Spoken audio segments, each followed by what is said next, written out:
You've seen it, right?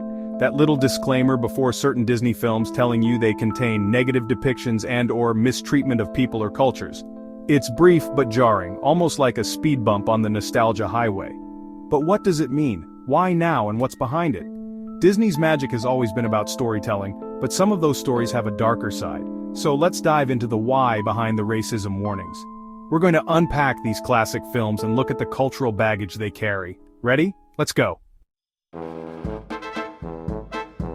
Dumbo, the story of a little elephant with big ears who learns to fly. Sounds magical, right? But here's the thing, we can't talk about Dumbo without talking about the crows.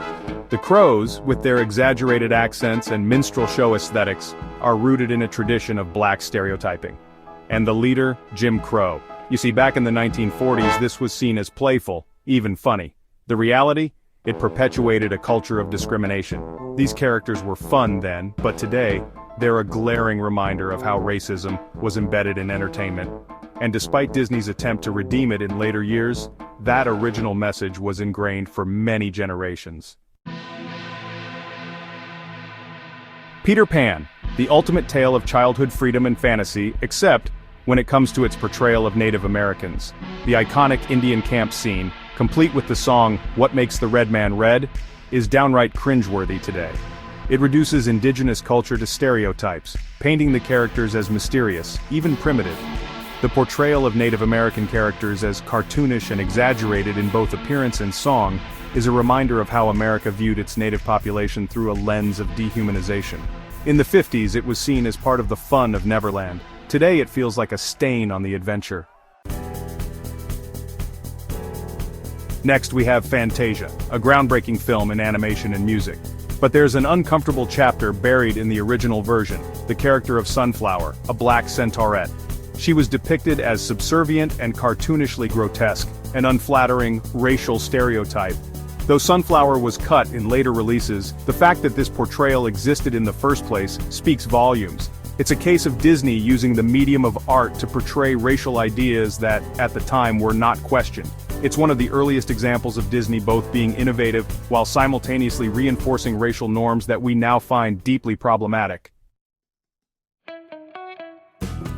The Aristocats is full of jazzy charm, but there's one problem: Shun Gon, the Siamese cat. His portrayal is steeped in every outdated Asian stereotype imaginable: slanted eyes, buck teeth, and a thick accent. The character is almost a parody of a culture that the filmmakers had little understanding of. Was it meant to be funny? Of course. But when you look back at it now, you see how Asian culture was reduced to a set of caricatures, something that was widely accepted in the 70s but is deeply offensive in today's world. It's a harsh reminder of how easily stereotypes were disguised as entertainment. Lady and the Tramp is a love story about a dog, but it's also home to two very problematic characters, the Siamese cats, Si and Am. The duo sings "We Are Siamese" while causing chaos, and in the process they become the epitome of every negative Asian stereotype of the 50s. Chopsticks, buck teeth, mischievous behavior, it's all there. What was intended as a humorous subplot now comes off as an insensitive caricature. The cat's portrayal wasn't just inaccurate, it reinforced damaging ideas about an entire culture. Swiss Family Robinson is a survival adventure, but its pirates are a prime example of racial misrepresentation.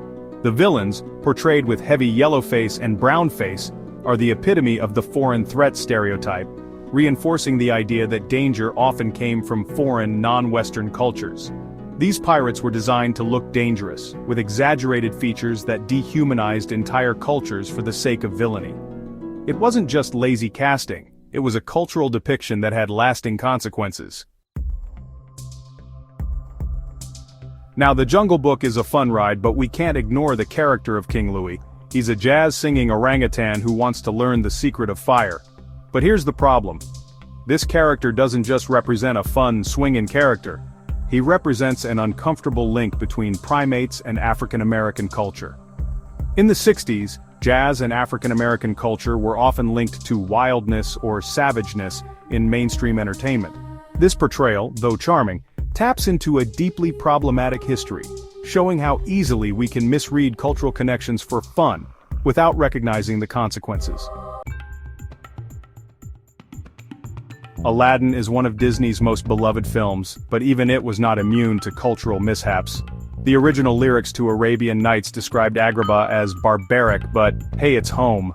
This line, along with the broad strokes of its portrayal of the Middle East, is a textbook example of Orientalism, combining elements from various cultures into one exotic package. Disney made changes to the song, but the film still presents a problematic representation of an entire region, blending diverse Middle Eastern, Asian, and even South Asian cultures, without regard for the differences that make each unique. Pocahontas tries to teach the values of understanding and unity, but it's built on a foundation of historical inaccuracies. The real Pocahontas was a child caught in the turmoil of English colonization.